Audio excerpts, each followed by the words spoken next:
Israel?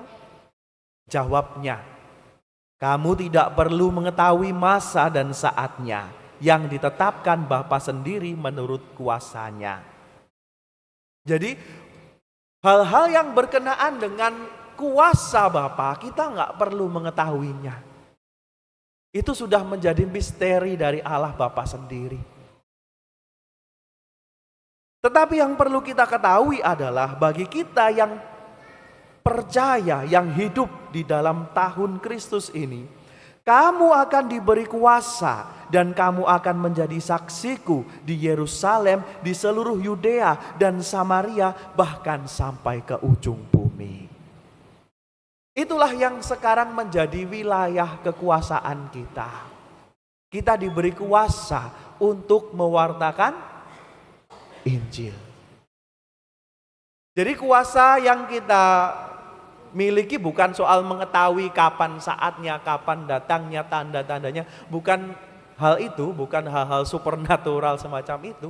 Tapi kuasa yang kita, bukan juga mengenai menentukan siapa yang selamat, kamu tidak selamat gitu kan. Itu kuasa Allah. Kuasa kita adalah apa? Mewartakan Injil. Maka sebagai orang yang percaya, kita tidak menghitung-hitung untung ruginya menjadi orang beriman, enggak. Waduh, jadi orang beriman banyak batasannya, susah, begini begitu. Nanti sajalah saya berimannya kalau sudah mau meninggal, misalnya begitu. Itu berarti hitung-hitung untung rugi. Dan hidup sebagai orang beriman bukan demikian. Penantian yang dilakukan orang beriman itu adalah ya penantian yang terus menatap ke langit tadi, ke surga, tempat Tuhan dimuliakan dan Dia akan datang lagi untuk membawa kita pada kemuliaan itu.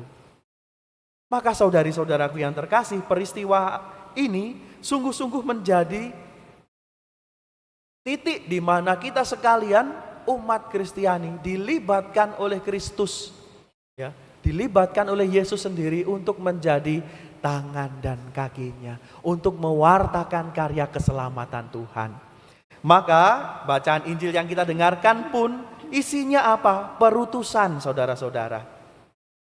Pada suatu hari Yesus yang telah bangkit dari antara orang mati menampakkan diri kepada ke-11 murid dan berkata kepada mereka, pergilah ke seluruh dunia, beritakanlah Injil kepada segala makhluk. Itu dulu yang harus kita lakukan, bukan lompat ke sesudahnya. Sesudahnya siapa yang percaya akan dibaptis, siapa yang percaya dan dibaptis akan diselamatkan, tetapi siapa yang tidak percaya akan dihukum. Biasanya saudara-saudara, dalam upaya mewartakan Injil, kita ini lompat pada yang ini tadi. Yang percaya dan dibaptis diselamatkan, yang tidak percaya akan dihukum. Jadi kita main Tuhan. Baptis, kalau nggak baptis nggak selamat. Aduh saudara saya belum dibaptis, meninggal, selamat atau tidak, dan sebagainya. Kita lompat ke situ. Atau menyesali mungkin ya ada saudari-saudara kita atau putra-putri yang kemudian mungkin dalam peziarahannya mencari Tuhan, mereka pindah agama. Mungkin pindah gereja. Tapi saudari-saudara, yang lebih penting ketika kita menghadapi hal ini, bukan soal menghakimi yang percaya dan dibaptis selamat, yang tidak dihukum, bukan. Tetapi sebelum itu, pergilah ke seluruh dunia, wartakanlah Injil.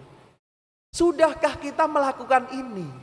Mewartakan Injil terlebih dahulu.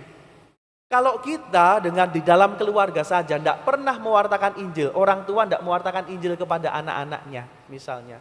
Ya jangan salahkan nanti kalau anak-anak mungkin tidak pernah mengenal Yesus dan kemudian pergi. Kalau kita sebagai orang yang percaya tidak pernah mewartakan Yesus di tengah kehidupan kita, bagaimana mungkin orang mau datang dan percaya kepada Yesus?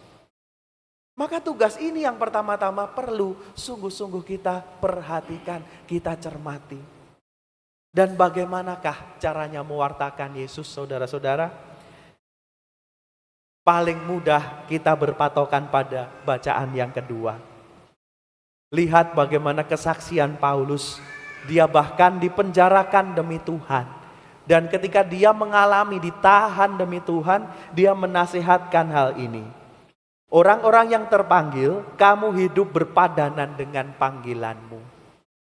Kita ini orang-orang yang dipanggil, dikuduskan menjadi orang Kristen, pengikut Kristus. Maka hiduplah berpadanan dengan panggilanmu sebagai orang Kristiani.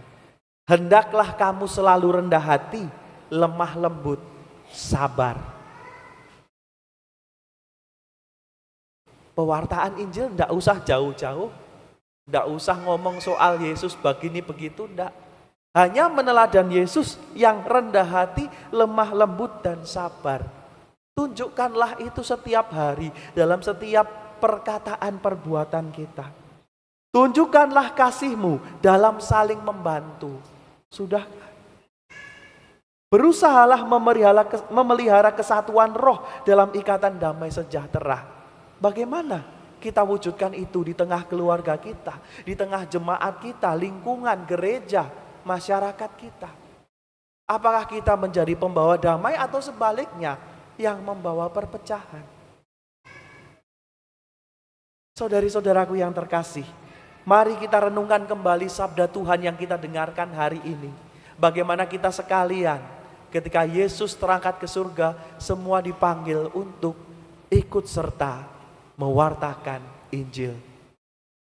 Itu menjadi cara kita mengisi penantian kita akan kedatangan Tuhan. Itu menjadi cara kita untuk bertanggung jawab pada panggilan hidup kita.